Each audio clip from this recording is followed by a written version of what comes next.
Flow, reviews, and reception.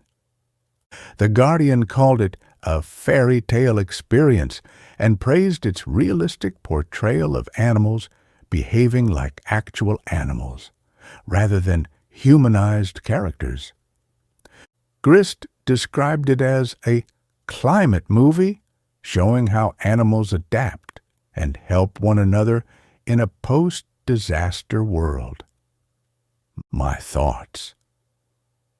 If you enjoy films that express deep emotion through visuals and sound alone, with a serene, atmospheric tone, Flow is a perfect fit.